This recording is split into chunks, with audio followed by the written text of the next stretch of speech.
Now we're going to take a look at section 5 on molecular geometry. Our objectives: we want to explain VSEPR theory, predict the shapes of molecules or polyatomic ions using VSEPR theory, explain how the shapes of molecules are accounted for by hybridization.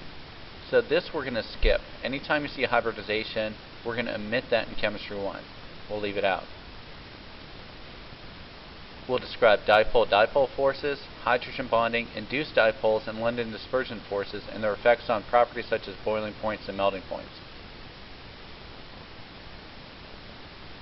Molecular geometry.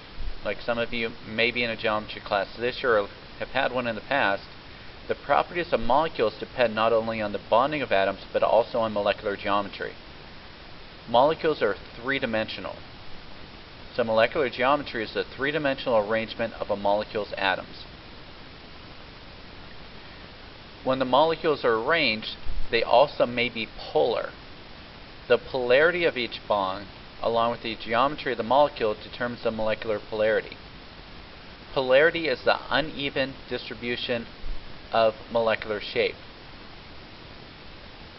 Molecular polarity strongly influences the forces that act between molecules in liquids and solids.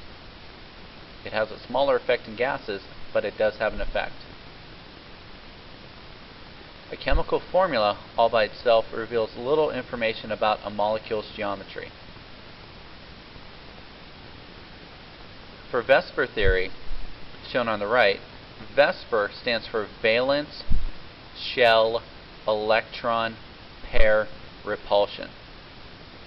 Valence, shell, electron, pair, repulsion. So basically, electrons will repel each other and spread out as much as they can. So when you only have diatomic molecules, such as hydrogen and hydrogen chloride, the only shape they can have is a straight line. 2 points make a straight line. They're linear. Now, to predict the geometries of more complicated molecules, you must consider the location of all electron pairs surrounding the bonding atoms. This is the basis of VSEPR theory. And in each of these two, for hydrogen, one hydrogen does not like electrons more than the other hydrogen, so this top molecule would be nonpolar. The charges do not separate. In letter B, chlorine is more electronegative than hydrogen, so this molecule would be polar. The hydrogen side would be more positive, the chlorine side would be a little bit more negative. So hydrogen chloride would be a polar molecule, where hydrogen would be nonpolar. So the abbreviation that I've mentioned already, how you would say that, you would say it as VSEPR. It stands for valence, shell, electron, pair, repulsion. So VSEPR theory again states that repulsion between the sets of valence level electrons surrounding an atom causes these sets to be oriented as far apart as possible. They want to spread out. An example would be beryllium fluoride. The central beryllium atom is surrounded by the two electron pairs it shares with the fluorine atoms. Beryllium's an exception. How beryllium would only need 4 electrons. Boron needs 6, helium 2. All the other ones need a normal octet of 8. So even though beryllium is an S metal, it'll have a covalent bond. Most likely it won't be on the test. So it'll spread out, so the fluorine atoms will be 180 degrees apart from each other. So the molecule will be linear. It would look like that. You wouldn't draw it on the top and the side, or the bottom and the side. They should be on the side and side, so they're as far apart as possible. Also in VSEPR theory, representing the central atom and molecule by A and the other ones by B, then according to VSEPR theory, BeF2 is an example of an AB2 molecule which is linear. In an AB3 molecule, 3 things around the center, so the AB bonds stay farthest apart, giving corners of an equilateral triangle and a 120 degree bond angle. AB4, they still want to spread apart. It would form a tetrahedron.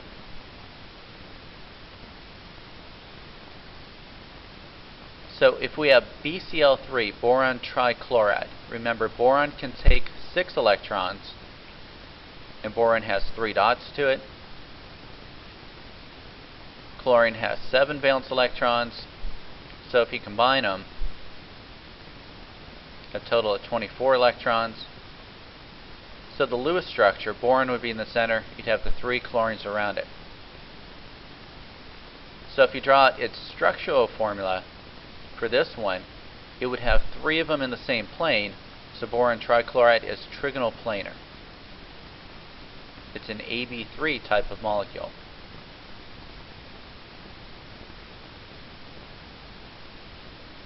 VSEPR theory can also account for the geometries of molecules with unshared pairs of electrons. So if you have ammonia and water. So the Lewis structure of ammonia shows that this central nitrogen has unshared electrons. So VSEPR theory states that the lone pair occupies space around the nitrogen just as bonding pairs do. So when you have lone pair electrons on the center atom, it will bend the molecule. So the geometry of ammonia molecule is that of a pyramid with a triangular base. Water is the same thing. You've seen water in books. Water is not linear. You've seen water, it almost looks like Mickey Mouse ears. Water has 2 unshared pairs on the oxygen, so it's a bent molecule. So when you have extra electrons on the center one, so with ammonia it's NH3, you have those extra electrons. It's not going to be trigonal planar with 120 degree bond angles, it's going to be bent. The same thing with water, HOH in the extra electrons, it's not 120, it's only going to be about 105. So the unshared electron pairs repel each other and they cause a bent molecule. This is why the bond angles in ammonia and water are somewhat less than 109.5 degrees of normal tetrahedral. The same basic principles of VSEPR theory that have been described can be used to determine geometries of several additional types of molecules, such as AB2E, AB2E2, AB5, and AB6. You know, you really don't have to worry about these A's and B's for the test. We'll have a lab exercise when we build ball and stick models that'll help clarify things. When we do this for the shapes, we treat double and triple bonds the same way as single bonds. And when we have polyatomic ions, they're similar to molecules. The next slide shows several more examples of molecular geometries determined by VSEPR theory. You should take the time to copy this down. So when it's linear, it's not going to have any lone pair electrons on the center atom. An example would be beryllium fluoride. When it's bent, it does have extra electrons in the center, so that's why this is a bent molecule. Trigonal planar, there's 3 things around the center, and the center one does not have extra electrons. Tetrahedral has 4 around the center without extra electrons. So there's no lone pair electrons when it's not bent on the center atom. Now for ammonia, it's trigonal pyramidal because it does have those lone pair electrons on the center, so it will bend the molecule. Ammonia, just like water, I'd even take bent for ammonia. One that can expand its octet, so if you look at it, phosphorus has 2, 4, 6, 8, 10 electrons around it. Sulfur has 12. Those are exceptions that can have more than 8 in a full set. So if there's 5 things around the center, it'll be trigonal bipyramidal. And if there's 6 around it, even though we usually use octa for 8, there's 8 faces to the shape. So 6 things around the center, like SF6, it would have an octahedral shape. So if we build a molecule of carbon dioxide, we can predict its shape. So you would start with the dots. We're going to skip this one for ClO3. We're not going to worry about those charges right now. So in carbon dioxide, it would have a double covalent bond to each oxygen to make it work. So the double bonds hold it in a straight line. There's no extra electrons on carbon. so it would be linear. Another thing in section 5 is intermolecular forces. The forces of attraction between molecules are known as intermolecular forces. So when things are nonpolar, they won't have partial charges, they won't attract. So the boiling point of a liquid is a good measure of the intermolecular forces between its molecules. The higher the intermolecular forces, the higher the boiling point. So if you try to boil gasoline, gasoline is relatively nonpolar. It heats up real quick, catches on fire easy. If you try to boil water, it takes a lot more energy because water is a polar molecule. All bent molecules are polar, just like all ionic molecules are polar. So there's more intermolecular forces than the nonpolar covalent molecules. So intermolecular forces vary in strength but are generally weaker than bonds with atoms within molecules. Ions in ion compounds or metal atoms in solid metals. So boiling points for ionic compounds and metals tend to be much higher than those for molecular substances. Ionic and metallic bonds are stronger than covalent. They have more intermolecular forces. Molecular compounds are weaker than those between metal atoms or ions. So here's a chart that you don't have to copy. So they're showing that when you have ionic compounds, if you check out their boiling points and melting points, they're a lot higher than the covalents.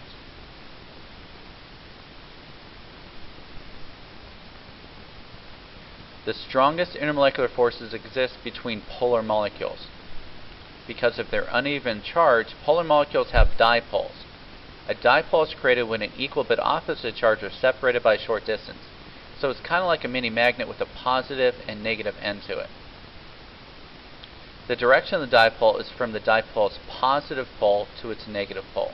I'm not going to ask you in Chemistry 1 to label the poles, but just know that it is a polar molecule for the entire thing. A dipole is represented by an arrow with its heads pointing towards the negative pole and a cross tail at the positive pole. The dipole created by a hydrogen chloride molecule is indicated. So we talked about this before. Chlorine likes electrons more, so there is a net dipole moment. The negative region attracts the positive and adjacent molecules. So the molecules all attract to each other from opposite sides. They don't bond, they pull on each other, and it's called a dipole-dipole force. Dipole-dipole forces are short range, only between nearby molecules. So this explains the difference in boiling points between iodine and chlorine and bromine and bromine. So iodine and chlorine is polar, where bromine is nonpolar, so iodine and chlorine has a higher boiling point. It's more difficult to make it boil. Here's a chart again, you don't have to copy it, but if you take a look at it, the molecules that are more polar, even though they're about the same size, the more polar ones have higher boiling points.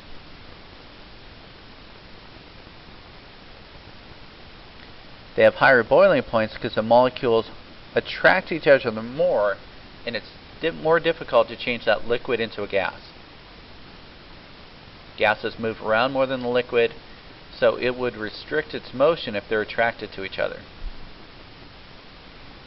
A polar molecule can induce a dipole in a nonpolar molecule by a temporary attraction of its electrons. The result is a short-range intermolecular force that is somewhat weaker than the dipole-dipole force. Induced dipoles account for the fact that nonpolar oxygen is able to dissolve in water. So things that are nonpolar, like oxygen dissolves in water, some carbon dioxide may dissolve in water. Sugar can also dissolve in water. Even though sugar is made out of carbon, hydrogen, and oxygen, it's a relatively nonpolar molecule. Some hydrogen-containing compounds have unusually high boiling points. This is explained by a particularly strong type of dipole-dipole force.